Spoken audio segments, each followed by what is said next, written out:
कड़ी सुरक्षा व्यवस्था के बीच शहर में बनाए गए विभिन्न परीक्षा केंद्रों पर रविवार को सीटीईटी परीक्षा संपन्न हुई। अलग अलग 2 पालियों में आयोजित हुई परीक्षा। सभी परीक्षार्थियों ने परीक्षा केंद्र के अंदर काफी जांच पड़ताल, एडमिट कार्ड, आधार कार्ड और गजट की जांच की गई। परीक्षा केंद्र की यह तस्वीर दरभंगा के +2 जिला हाई स्कूल की है। केंद्रीय माध्यमिक शिक्षा बोर्ड द्वारा आयोजित सीटीईटी परीक्षा 2024 का आयोजन किया गया। वहीं परीक्षा केंद्रों पर 2 सेटिंग में परीक्षा आयोजित हुआ है। प्रथम सीटिंग की परीक्षा सुबह के 9:30 बजे से लेकर दोपहर के 12 बजे तक संपन्न हुआ। वहीं दूसरी पाली की परीक्षा दोपहर 2 बजे से लेकर शाम के 4:30 बजे तक संपन्न हुआ।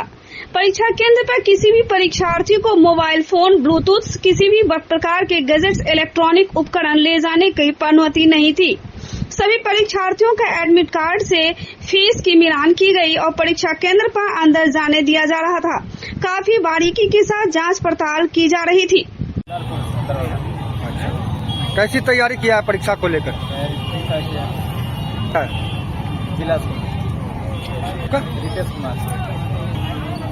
एग्जाम सीसेट का, हाँ सीसेट का, टीचर टीचिंग। जो प्रश्न पेपर पूछा गया था कैसा था? पेपर ठीक था, एवरेज था। क्या अच्छा होगा। कब? हम यहीं दरभंगा जिला के मणिगाछी मकंदा से। कौन सा ये सेंटर है? ये जिला हाई स्कूल है। पेपर 2 का भी एग्जाम हुआ है, अभी फिर पेपर 1 का होगा। नहीं, हम नहीं देंगे, हम नहीं, दूसरे देंगे। जो पेपर 1 का भी बड़े होंगे वो। क्या नहीं, ठीक था, ठीक था कुछ? हाँ, और पिछले 2 साल की अपेक्षा अच्छा पेपर, अच्छा गया। उम्मीद क्या कर रहे हैं? बढ़िया, अच्छा होगा। क्या नाम हुआ? पवन कुमार सर। सीटीटी का एग्जाम था अभी। कैसा एग्जाम हुआ? अच्छा गया है, सेकंड पेपर का था। अच्छा, इसके बाद क्या कुछ प्रक्रिया है? इसके बाद जो पास होंगे तो वो पास होंगे, और जो सेकंड एग्जाम होने वाला 1 to 5 का होगा। कौन सा सेंटर है ये आपको BKD जिला स्कूल। कहाँ से आए परीक्षा देने के लिए? हम तो सुपौल डिस्ट्रिक्ट से आए हैं, निर्मल मंडल है। अच्छा रहेगा, आपको इसने अच्छा एग्जाम दिया होगा, उसका अच्छा रिजल्ट रहेगा, जिससे थोड़ा गड़बड़ाया होगा। ठीक ठाक था, मॉडरेट टू हाई था, ठीक। क्या नाम हुआ? दानिश जमाल। मोहर्रम पर्व के मद्देनजर अनुमंडल पदाधिकारी सदर अमित कुमार की अध्यक्षता में जिला के नगर थाना में शहर के सभी थाना अध्यक्षों के साथ शांति समिति की बैठक आयोजित की गई। वहीं आयोजित बैठक में जिला मुहर्रम कमेटी के नव निर्वाचित जिला अध्यक्ष और सचिव, मुहर्रम कमेटी के सदस्यों के साथ यह बैठक की गई। मुहर्रम पर्व के क्रम में कोई भी असामाजिक तत्व के लोगों और अफवाह फैलाने वाले लोगों की खैर नहीं है। ऐसे तमाम लोगों पर पुलिसिया नजर बनी रहेगी। कहीं से भी किसी भी तरह का अगर गड़बड़ी हुआ तो ऐसे लोगों पर पुलिसिया कार्रवाई तय है। इस वर्ष 2024 में होने वाले मुहर्रम पर्व को किस तरह से शांति वातावरण में संपन्न किया जाए, इसको लेकर सभी ने अपने अपने सहयोग देने की बातें कही और कहा गया कि सभी लोग प्रशासन के साथ हैं और सहयोग बनाए रखेंगे। हालांकि मुहर्रम के संबंध में जो बातें सामने आई है उसके अनुसार उम्मीद की जा रही है कि 8 जुलाई 2024 से मुहर्रम शुरू हो जाएगा, यानी मुहर्रम की पहली तारीख सोमवार से है। जिले में मुहर्रम का पर्व को लेकर जिला पुलिस प्रशासन ने भी पूरी तरह से तैयारी कर चुकी है। मालूम रहे कि मुहर्रम का यह पर्व 10 दिनों तक चलेगा। मुहर्रम के संबंध में आयोजित बैठक पर अनुमंडल पुलिस पदाधिकारी अमित कुमार ने कहा कि मुहर्रम का जो रूट है उस रूट के हिसाब से ही सभी लोग चलेंगे। मुहर्रम की 1 तारीख से लेकर मुहर्रम के 10वीं तक यह आयोजन चलता रहेगा। ऐसे सभी संवेदनशील स्थलों पर पुलिस सुरक्षा बलों की तैनाती की गई है और मुहर्रम के तमाम स्थलों पर पुलिस की नजर बनी रहेगी ताकि कहीं से भी कोई भी मुहर्रम के कर्म में किसी प्रकार का कोई व्यवधान उत्पन्न न हो। क्या कुछ दिशा निर्देश दिए गए? मुहर्रम पर्व के मद्देनजर आज नगर थाना में शहर के विभिन्न थानाध्यक्षों के साथ और दरभंगा जिला मुहर्रम कमेटी के जो नवनिर्वाचित अध्यक्ष सचिव हैं उनके साथ, सारे मुहर्रम कमेटी के सदस्यों के साथ, वार्ड पार्षदों के साथ, जिला शांति समिति के जो सदस्य हैं उनके साथ, सब लोगों के साथ बैठक की गई। बैठक में मुख्य रूप से जो सेंसिटिव रूट्स हैं, जो प्रोग्राम है 10 दिनों का, कल से लेके 17 तारीख तक का जो मुहर्रम के 10वीं तक का जो प्रोग्राम है उसके विषय में जानकारी ली गई। जो सेंसिटिव पॉइंट्स हैं, सेंसिटिव रूट्स है, वहाँ क्या चौकसी चाहिए, क्या व्यवस्था हमारी तरफ से की जाए, इसके बारे में उनसे पूछताछ वार्तालाप की गई। पिछले सालों में कैसे क्या रहा है, कितने बजे से कितने बजे तक का कार्यक्रम कब होता है, किस तारीख को क्या होना है, सारे डिटेल्ड जो आने वाला प्रोग्राम है उसकी रूपरेखा बनाई गई है ताकि सौहार्दपूर्ण तरीके से, शांतिपूर्ण तरीके से संपन्न कराया जा सके। तो पिछली बार कई जगहों पर छिटपुट हिंसाएं भी हुई थी, उसको लेकर क्या कुछ प्रशासन जहाँ हुई थी वहाँ हमें हमारी विशेष नज़र है, सतर्कता रखी जा रही है। लोगों से भी अपील की गई है, आगाह किया गया है। पिछले बार जब हुआ था तो उसके बाद कानूनी प्रक्रिया का अनुपालन भी किया गया था, जिससे माहौल थोड़ी देर के लिए बिगड़ा था। इसलिए उन्हें सतर्क किया गया है, सावधान किया गया है, समझाया गया है। हमारी विशेष नज़र उन जगहों पर है। एक आध जगह कुछ दुर्घटना पिछली बार हुई थी, लोगों ने आश्वस्त किया। इस बार सारे कमेटी के सदस्य थे, लोग थे, सब लोगों ने आश्वस्त किया है और हम लोगों ने भी अपने सहयोग का आश्वासन दिया है। किसी भी प्रकार की कोई अपनी घटना की इस बार पिछले मुहर्रम कमेटी का सचिव का प्रभार हमको दिया गया है, तो उसको अच्छे से अच्छा निभाने का कोशिश करेंगे। अब हर साल से बेहतर होगा और पिछले साल जो घटना घटा है उस तरह का घटना अब नहीं घटेगा। अच्छा, जो नए अध्यक्ष बने हैं वो दरभंगा से वाकिफ हैं, तो क्या कुछ लग रहा है आपको इस बार? उनको भी पूरा जानकारी है, मुहर्रम में रह चुके हैं और सबसे बेहतर इस दफे का होगा मुहर्रम। बहुत सही उम्मीद है और प्रशासन हमेशा जिला मुहर्रम कमेटी को सहयोग करती आई है। इस बार प्रशासन से मैं मुद्दाबाना अपील करता हूँ कि एक्टिवली जहाँ जहाँ पिछले बार जो हादसा हुआ, जहाँ जहाँ दुर्घटना हुई, वहाँ पे अपनी कड़ी नज़र रखें, पैनी नज़र रखें, ताकि मुहर्रम को जो अच्छे से जो खिलाड़ी आते जाते हैं उनको कहीं कोई दिक्कत नहीं हो और अच्छे से मुहर्रम पर्व जो है हम लोग मनाएं। आप युवा हैं और इससे सबसे ज़्यादा अपील मैं अपने युवाओं को करता हूं कि वो लोग जोश में होश न खोएं, कंट्रोल में रहें। और ये पर्व ऐसा है, ये महीना जो है वो शहादत का महीना है और शहादत जो है इंसानियत के लिए दी गई थी, किसी कौम के लिए नहीं दी गई थी। इसलिए मैं चाहता हूं कि जो भी हमारे हिंदू भाई, मुसलमान भाई, जैसे हम लोग हर पर्व मनाते हैं वैसे ही सद्भाव के साथ इस पूरे पर्व को मनाएं। 10 दिन रात में ही जो है सो खेल होता है, तो क्या किस प्रकार का आपका फील्डिंग रहेगा? जो सभी जगह शांति, ये व्यवस्था आप लोग ज़रूर दिखाएंगे कि हम लोग की फील्डिंग कितनी टाइट रहेगी और इस बार जो भी खिलाड़ी हैं या जो भी हमारे अखड़िया हैं उनके साथ क्या बर्ताव रहता है, सब कुछ अच्छा रहेगा। और आगे मैं आप लोगों से अपील करता हूं कि आप लोग भी अब वहाँ पर नज़र रखें, कोई अफवाह हो तो उसको तुरंत। इसमें नशेरी भी घुस जाते हैं। देखिए, होता ही है, वो हर पर्व में होता है, नशेरी घुसते हैं, उन पर हम नज़र रखेंगे ताकि नशेरी को हम लोग जल्दी से जल्दी कहीं कंट्रोल करके उनको मतलब जहाँ उनका घर उनको वहाँ पहुँचा दिया जाए। धन्यवाद। मुहर्रम कमेटी का शांति समिति का बैठक था टाउन थाना में, जो बुलाया गया था। और मैं सबसे पहली बात, आज चांद होने वाला है, कल पहली तारीख है मुहर्रम की। मैं जितने भी उस्ताद है और खिलाड़ी है, मैं उनको दावत देना चाहता हूँ कि हमारे दरभंगा जिला मुहर्रम कमेटी में आए और वो लोग साथ में हमारे जो मिट्टी लाने का रस्म होता है साथ निभाने का। नाम बताइए। पप्पू खान खोसा। जगन्नाथ बलदेव सुभद्रा की रथ यात्रा इस्कॉन मंदिर के द्वारा कड़ी सुरक्षा व्यवस्था और बड़ी धूमधाम से निकल गई।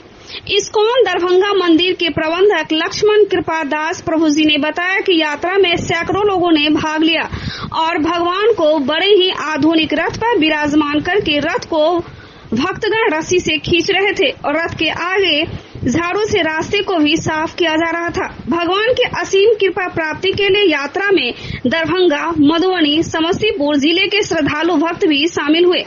भगवान जगन्नाथ की रथ यात्रा की परंपरा बरसों से रही है। भक्त बताते हैं कि भगवान अपने भक्तों का दर्शन देने के लिए मंदिर से निकलकर एक दिन रोड पर आते हैं और उनको अपनी कृपा प्रदान करते हैं। रथ यात्रा में मधुर ध्वनि के साथ सभी भक्त हरे कृष्ण मंत्र व जय जगन्नाथ का कीर्तन करते हुए नृत्य कर रहे थे। भगवान जगन्नाथ जी को स्पेशल भोग भी अर्पण किए गए। रथ यात्रा श्यामा माई मंदिर से प्रारंभ हुई और Mirzapur, Poonam cinema road, tower Chowk, Imli Ghat पुल के रास्ते शुभंकरपुर स्थित इस्कॉन मंदिर पर विराम किया गया। यात्रा में सभी श्रद्धालु हरे कृष्ण का कीर्तन करते हुए नाचते, गाते एवं झूमते नजर आए। यात्रा के बाद सभी के लिए इस्कॉन मंदिर परिसर में भंडारा प्रसाद की भी व्यवस्था की गई थी। कैसे कैसे निकाला जा और कहां से कहां तक जाएगी ये जो आप देख रहे हैं रथ यात्रा, ये इस्कॉन दरभंगा के द्वारा इन्हें आज के दिन पूरे विश्व भर में निकाली जा रही है। सारा इस्कॉन सेंटर निकाल रहा है इस रथ को। तो दरभंगा भी इसी उपलक्ष्य में जो है रथ यात्रा निकाल रहा है जगन्नाथ जी का। आप लोग साधारण आमंत्रित है। रथ यात्रा भी श्यामा मंदिर से स्टार्ट होगी, मिर्जापुर रोड से होते हुए दरभंगा टावर जाएगी और वापस हमारे टेम्पल से भी जाएगी। इसके बाद भी कोई कार्यक्रम? इसके बाद सबके लिए भंडारा प्रसाद है, आप लोग आइए प्रसाद खाने। क्या नाम है? मेरा नाम है रमन रेती दास। हरे कृष्ण। निवेदन है कि आज हमारे दरभंगा इस्कॉन से रथ यात्रा निकल रहे हैं माता श्यामा माई से, तो आप लोग यहाँ आए, भगवान का रथ खींचे और अपने जीवन को सफल बना लें। हरे कृष्ण, हरि बोल। लगातार हो रही बारिश से बागमती नदी के जलस्तर में भी वृद्धि हो रहा है। सुहंकापुर के पीपा पुल का हिस्सा क्षतिग्रस्त हो जाने की खबर सामने आई है, जिसके कारण पुल के इस पार से उस पार जाने वाले लोगों को काफी कठिनाई हो रही है। हालांकि वैकल्पिक व्यवस्था के तहत किसी तरह से लोगों का आवागमन तो प्रारंभ था, लेकिन जिस तरह से लगातार जलस्तर में वृद्धि होती जा रही है, उसे देखते हुए व्यवस्था को बेहतर करने की आवश्यकता है। जो कमियां और लोगों की समस्या है उसे दूर करने का लोग निर्माण किया जाए। हालांकि किसी प्रकार के खतरों के बीच से जो आवागमन कर रहे हैं, लेकिन जलस्तर लगातार बढ़ता रहा, ऐसे में दिक्कत हो सकती है और लोगों के बीच भारी समस्याएं भी उत्पन्न हो सकती है। वहीं स्थानीय लोगों की बात की जाए तो शिकायत प्रशासन से लेकर स्थानीय विधायक से भी किया गया, लेकिन कोई भी इनकी गुहार सुनने को तैयार नहीं है। स्थानीय लोगों ने डायवर्सन बनाने की भी मांग की थी। शासन प्रशासन को कोई मतलब मायने नहीं है। ये जो सत्ता और शासन है, ये व्यवस्था जो है, इस व्यवस्था में आम आदमी की परेशानी क्या है उससे किसी को लेना देना नहीं है। सिर्फ और सिर्फ कुर्सी है, कुर्सी मतलब है। यहाँ आप देख लीजिए, लगभग ये जो आबादी है वो हमको लगता है कि 30 से 40 हजार की आबादी है, और यहाँ जो लोग है सीधे जुड़ाव शहर से रखता है डायरेक्ट। लोगों को जाने में आने में कई लोग गिर गए हैं, इससे पहले भी गिर गए थे लोग, लेकिन बार बार कहने के बावजूद भी किसी शासन प्रशासन के कान में जूं नहीं रेंगता है। इन लोगों को 500 मीटर की दूरी पर यहाँ से टावर पाया जाता है, और दरभंगा शहर का जो सबसे बड़ा प्रसिद्ध जगह वो टावर है, उसके पास सालों से एक पुल बन रहा है, और उसके बगल में चलने के लिए जो पुल बनाया गया, कल वो भी धंस करके गिर गया। अब इस समस्याओं का सामना एक ग्रामीण को जो करना पड़ रहा है, इसके लिए सबसे बड़ी जिम्मेदार कौन मानते हैं आप? ये सारा जिम्मेवारी इस शासन और प्रशासन के ऊपर जाता है। अब सबसे बड़ा दुर्भाग्य की बात ये है, ये बगल में आप 10 कदम आगे जाइएगा तो यहाँ के जो विधायक हैं 25-30 साल से कंटिन्यू, संजय सरावगी, उसका घर है और वो इस समस्या से अवगत हैं। वो यहाँ लोग अगर पानी में गिरते हैं तो उनके कान में धबाक से आवाज जाता है, लेकिन उसको इनसे कोई मतलब नहीं है। यहाँ लोग डूबे मरे जैसे तैसे अपना जीवन यापन कर रहा है लोग। आज अगर नमक के लिए लोगों को जाना होगा तो उस पर जाएंगे, लेकिन इसी सड़क से गुजरेंगे, और जाना है तो इसी से जाना है, लेकिन इनसे उनको कोई मतलब नहीं है। इस शासन को कोई मतलब नहीं है, प्रशासन को कोई मतलब नहीं है। अगर शासन प्रशासन के लोग भी आएंगे, अगर इधर आना हो, कल अगर मान लीजिए बाढ़ आ जाती है तो आएंगे अंचलाधिकारी या प्रखंड विकास पदाधिकारी, डीएम, एसडीओ, तो वो भी इसी रास्ते से आएंगे, लेकिन इनसे कोई मतलब नहीं है उन लोगों को। क्या कुछ आप अगर मांग करना चाहते हैं प्रशासन? हम क्या मांग करेंगे? मांग करते करते थक गए। हम कहे लोगों का जो आवागमन का सुविधा है उसको बहाल कर दीजिए डायवर्सन के माध्यम से। अभी तो मान लीजिए तुरंत अगर चाहेंगे तो 2 मिनट में खड़ा नहीं ना हो सकता है, लेकिन अगर एक दिन में, अगर 12 घंटा 14 घंटा में अगर आप चाहिएगा, एक अच्छा डायवर्सन बना सकते हैं आप। ये पाइप तो है, इसी को सही करके अगर मान लीजिए ढंग से बना दीजिएगा, लोगों का आना जाना सही हो जाएगा। 4 चक्का भी आ सकता है, जा सकता है। पीपा पुल पटना में बना हुआ था कि नहीं बना हुआ था? लोग जाता था कि नहीं? 4 चक्का 6 चक्का सब गाड़ी आ जाती थी। अच्छा, ये पुल किसने बनाया? क्या ये जो अभी जिससे जा रहे हैं, ये जो बनाया, ये तो तत्काल उस समय में बना दिया गया। उसमें भी जब पानी मैंने आई पिछले दफा, तो ये पूरा जो है सो लोग गिर उड़ रहा था, कितना गाड़ियां उड़िया लेके उलट पुलट गया था लोग। उस कितना कहने सुनने के बाद जो है सो ये बनाया। इस बार का भी हालात यही है, पानी आया कुछ दिन के बाद जो है सो ये तो कल जो है सो बना है। क्या नाम हुआ? सुभाष चंद्रा, राष्ट्रीय महासचिव, युवा राज्य। 1 जुलाई से नए लाइन वर्ष की शुरुआत हो गई है। अध्यक्ष के रूप में लाइन डॉक्टर उत्सव राज, सचिव के रूप में लाइन अमरनाथ सिंह और कोषाध्यक्ष के रूप में लाइन पवन राय के नेतृत्व में क्लब ने अपने नए वर्ष की एक धमाकेदार शुरुआत की। लायंस इंटरनेशनल के जिला 32E के registered governor lion Ganwant Mallik Melbourne में अपने शपथ ग्रहण के बाद इसी दिन दरभंगा आए। Lions club of Darbhanga town के सदस्यों ने उनका दरभंगा हवाई अड्डे पर जोरदार स्वागत किया। 1 जुलाई को ही अंतर्राष्ट्रीय डॉक्टर्स डे के अवसर पर क्लब के सदस्यों ने कम से कम 20 प्रतिष्ठित डॉक्टरों के घर घर जाकर उन्हें आमंत्रित किया और डॉक्टर्स डे की शुभकामनाएं दी। 7 जुलाई को सिंड्रेला इंग्लिश स्कूल के परिसर में साइबर अपराध के जिला थाना अध्यक्ष विशाल, निरीक्षक चंद्रदेव प्रसाद, सहायिका आराधना के साथ स्कूल के छात्र छात्राओं की बैठक आयोजित कर साइबर अपराध पर एक जागरूकता संगोष्ठी आयोजित की गई और इसके बाद स्कूल के निकट ही एक बस्ती में जरूरतमंदों के बीच 100 पैकेट भोजन का भी वितरण किया गया। इन सभी अलग अलग कार्यक्रमों में सिंड्रेला इंग्लिश स्कूल के निदेशक पंकज श्रीवास्तव, क्लब के सदस्यों में अध्यक्ष लायन डॉक्टर उत्सव राज, लायन पवन कुमार सुरेखा, लायन अजय कुमार पौदार, सचिव लायन अमरनाथ सिंह, कोषाध्यक्ष लायन पवन राय, लायन SM माइकल, विशाल पंसारी, अश्वनी कुमार, अभिषेक चौधरी, सुधीरा गुप्ता, संतोष लाठ, ललिता पौदार, मौसमी पंसारी, धनंजय और श्वेता वर्मा, शिशिर कुमार सक्रिय रूप से इसमें बने रहे। आता है, जरूरी नहीं कि आप लोग पे आए, हो सकता है आपके फैमिली मेंबर पे, किसी पे भी आए, तो पहले उस चीज का आप सत्यापन करें, उसके बाद आप आगे की कार्रवाई करें।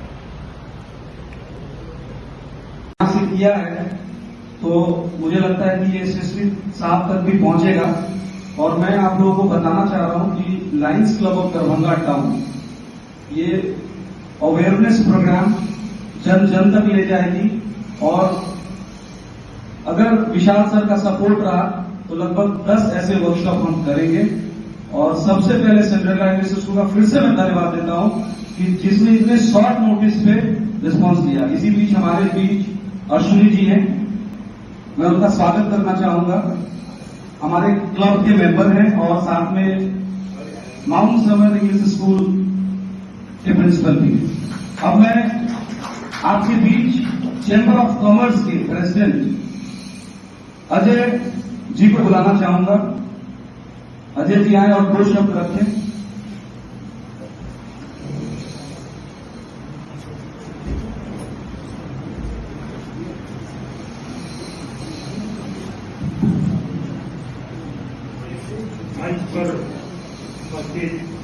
My dear students, respected parents, and my principal sir.